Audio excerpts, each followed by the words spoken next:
The SNES is a console that's been well picked over at this point, even by us, but it seems like no matter where you dig or how long you've been digging for, you're always going to unearth some new gems, and this time you guys did some digging for us. I'm Jimmy for Cultured Vultures, and these are the SNES hidden gems you beautiful people recommended to us, a silly bunch of birds with silly words.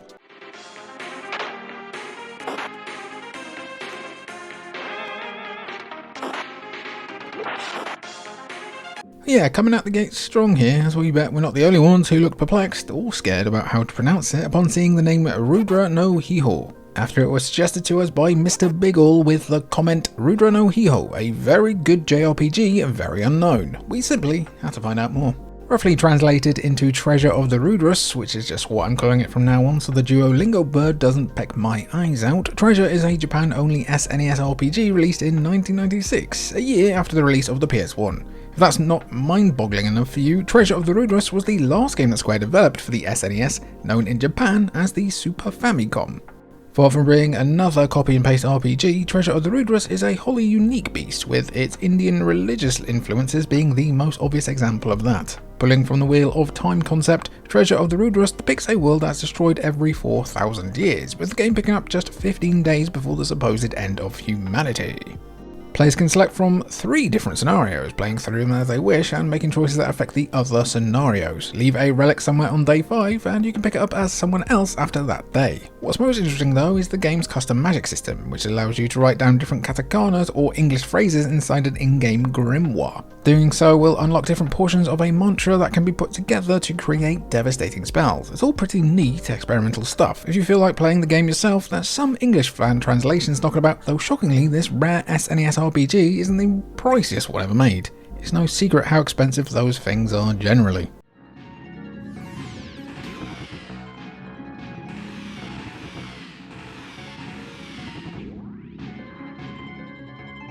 Clearly, Robert Crawford hasn't heard of a secret before, because the guy's out here in our comments blowing up the Secret of Evermore. How about Secret of Evermore? That game deserves more love, he says, without a care in the world about the core concepts of secret keeping. Honestly, cat's out the bag now though, so let's talk about one of the more underrated action RPGs on the SNES. Developed by the North American team at Square, you'd be forgiven for thinking that Secret of Evermore bears more than just a passing resemblance to the legendary Secret of Mana. From the real-time battles to the ring-like menu and HUD system, Evermore was designed to follow the success of Secret of Mana, just a more Americanized version of it. According to the game's lead programmer, that was even a mandate coming from Square Japan at the time.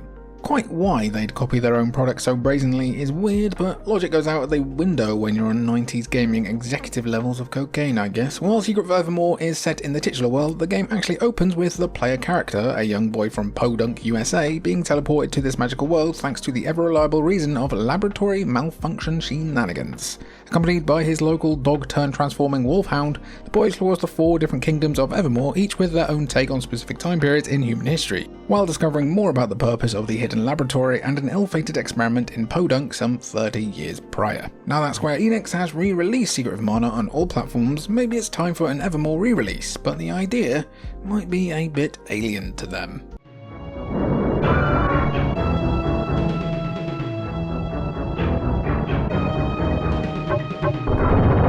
Calling a tie-in game to one of the most successful and iconic film franchises out there a hidden gem does feel a bit silly, but it's also true that film tie-ins still deal with the stigma of being, altogether now, a bit shit. And then you have the fact that it's tied to one of the most polarizing movies ever, and spoiler alert, I do not like Alien 3. I'll never get over it. You can cut the movie up however you like, but I'll never be happy with those first 10 minutes. Well, what were they thinking?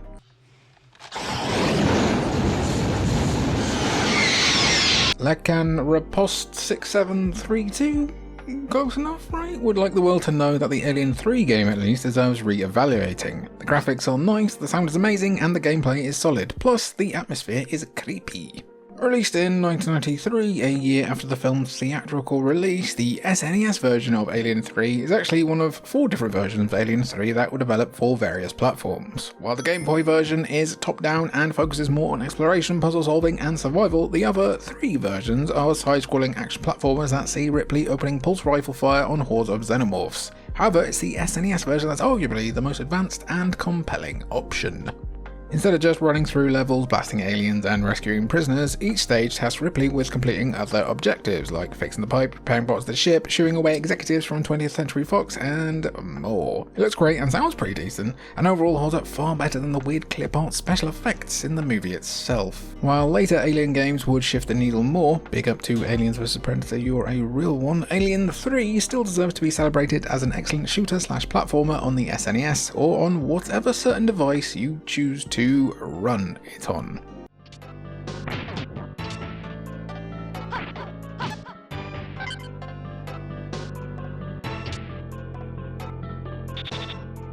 The SNES is definitely home to a lot of run and gun shooters, so it's always nice to hear about one you may never have heard of. Thankfully, long-time viewer Stratavarius6547 gave us a brilliant suggestion. I feel like Run Saber is an underrated gem I loved back in the 90s.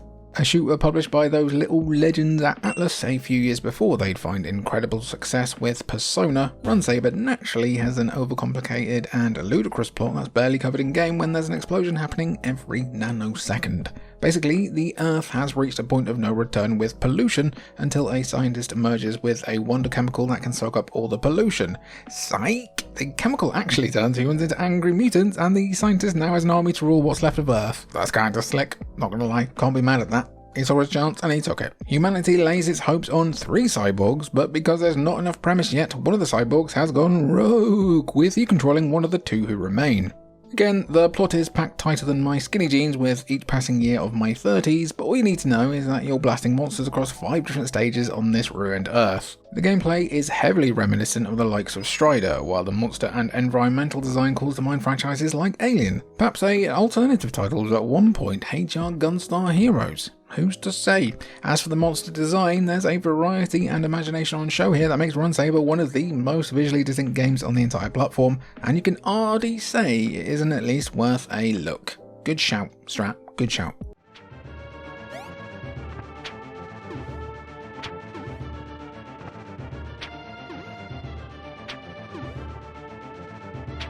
Trying to create a mascot platformer for the SNES must have been a nightmare, living in the shadow of Super Mario and all. Even on the Genesis, Mega Drive if you love your chippy chips, contenders still had to duke it out with Sonic. Still, Royal Guardian is burning a candle for one platformer in particular.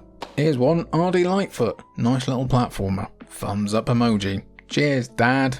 Your mileage may vary on the nice descriptor there though, as RD Lightfoot earned a bit of a reputation not long after its release as being one of the more challenging platformers on the SNES. Hardy Lightfoot more like it, etc, etc, and so on. The game follows the standard cutesy platformer plot as the titular fox sets out across the world to find 7 pieces of a MacGuffin before the evil King Visconti can gather them all first. Along the way he's aided by a couple of friends, including a blue penguin creature called Peck, who already can fling at his enemies with reckless abandon as his main form of attack. Neat. If you're hit, Peck disappears. Dies. And needs to be reclaimed from a chest, and if you get hit without Peck, you die. Essentially, Peck is being used as a blue man's shield for Ardy, which is hilariously dark and yet somehow not even the darkest thing in the Super Famicom version of Ardy Lightfoot. All I'm going to say is worm stomach acid and bones, and wow, that cat did not deserve that, and leave it at that.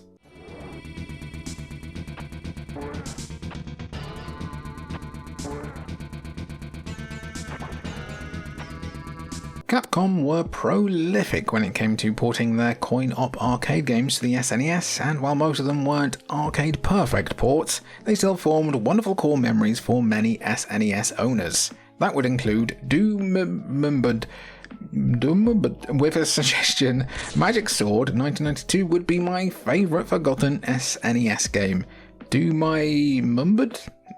A fantasy platformer beat-em-up originally released to arcades coming off the back of Black Tiger, which many consider to be a spiritual precursor of Swords. Magic Sword Heroic Fantasy saw players control a brave hero, inexplicably called Alan. Not mocking anyone's name here, of course, but Alan sounds like he's going to fix your boiler rather than save the world, or get lost in a lake, or is it an ocean? Anyway, a great evil known as Lord Drockmore has obtained the Black Orb and has shacked up at Dragon's Tower, a 50-floor labyrinth filled with monsters, minions, and malcontents. And the evildoer has grand designs on plunging the world into total darkness. Time to go climb that tower and knock Drockmore down a peg or 20. As Alan, You'll traverse the 50 floors of hell, encountering bad guys and a host of allies that can even level up and unlock new skills. While Magic Sword's legacy and reputation is somewhat diminished compared to Final Fight or Capcom's officially licensed Dungeons & Dragons beat-em-ups, Magic Sword is no less deserving of your attention. Just make sure you also pay attention to the dialogue options in the final boss. The streets won't forget. The streets will never forget.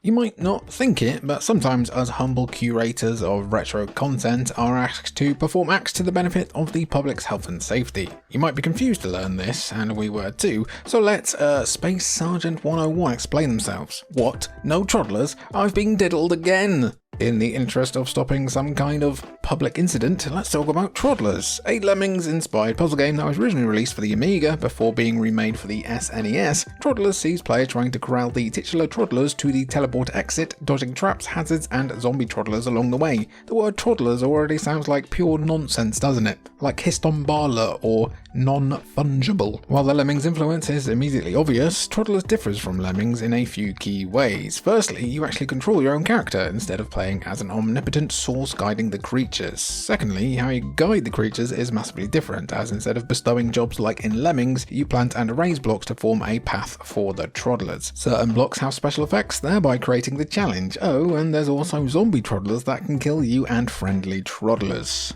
There's a lot of troddling going on here and a bit too much for my silly little mouth, but thanks to Toddlers' Amiga background, it's also one of several games to support the SNES mouse. That's pretty metal.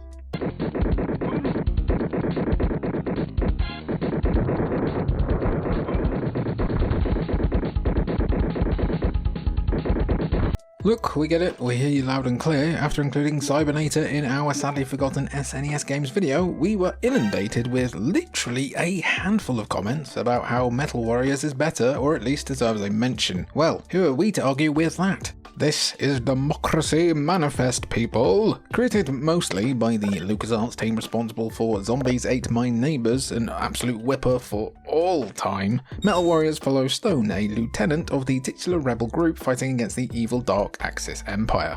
A side-scrolling run-and-gun shooter, which was the style at the time.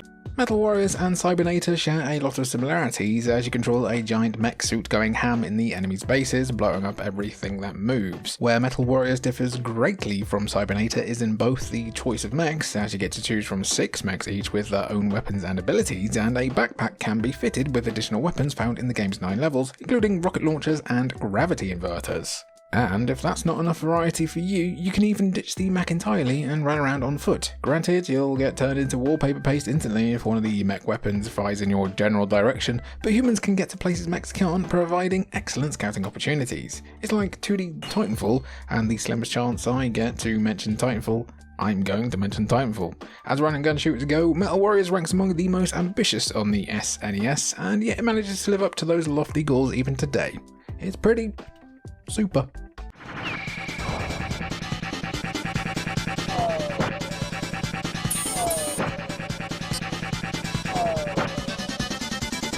You wonderful lot are eager to give us lots of weird and forgotten video game suggestions all the time, offering 2 or more at once quite often, like the commenter with the name The Real Nameless One.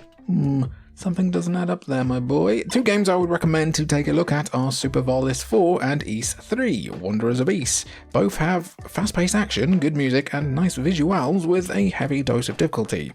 While we'd love to talk about both, considering Ys is still going pretty strong, did it get a new game just last year? It did, yes. Let's waffle on about Super Valis 4 instead, an intriguing entry in equally intriguing series. Valis itself is a series of anime-inspired action platformers released for the PC-88 and TurboGrafx-16/PC engine in the 80s and early 90s.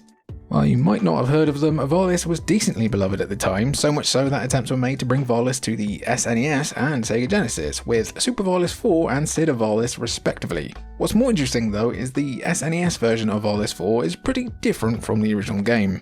A few of the game's levels have been removed completely, while a brand new level, Castle Vanity, was created just for the SNES. Some of the playable characters were also removed, though the overall story remains basically the same. There's space goddesses, dark princes, and all sorts of stuff that'd make Games Workshop bolt upright. If you feel like experiencing Varus for yourself though, there's been several compilations released on Nintendo Switch and PC that include all the regular Varus games, along with Super Varus 4. If you're in the mood for some obscure platforming action, give them a shot. Matey.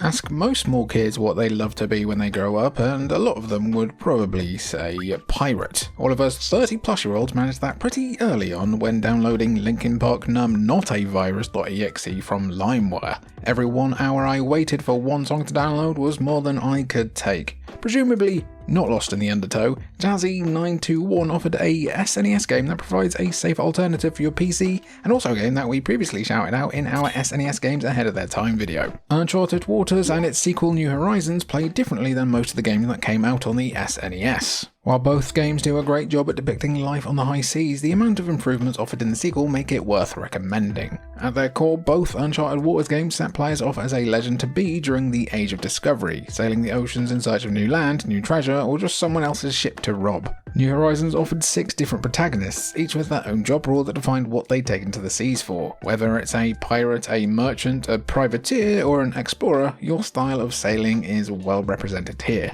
Through your actions and the actions of the characters around you, different political power plays and changes can occur, making for a lively RPG. There's a lot to sink your teeth into with Uncharted Waters New Horizons, almost overwhelmingly so in fact, but the sheer existence of those staggeringly large RPGs on the SNES just goes to show how versatile and wonderful Nintendo's console truly was. Plus, Uncharted Waters New Horizons is still 10 million times better than Skull and Bones. Womp womp.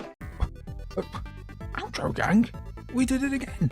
I just want to quickly thank you for again giving us such awesome suggestions. I really appreciate it. If you want to leave more suggestions down below, we can maybe do another video like this. And while you're down there, if you want to check out the link in the merch description for some sick merch like this with vulture faces on it, you can do that and help support us to make more silly videos. I've been Jimmy for Cultured Vultures. It's been good to have you, and thanks for watching. Nowhere near.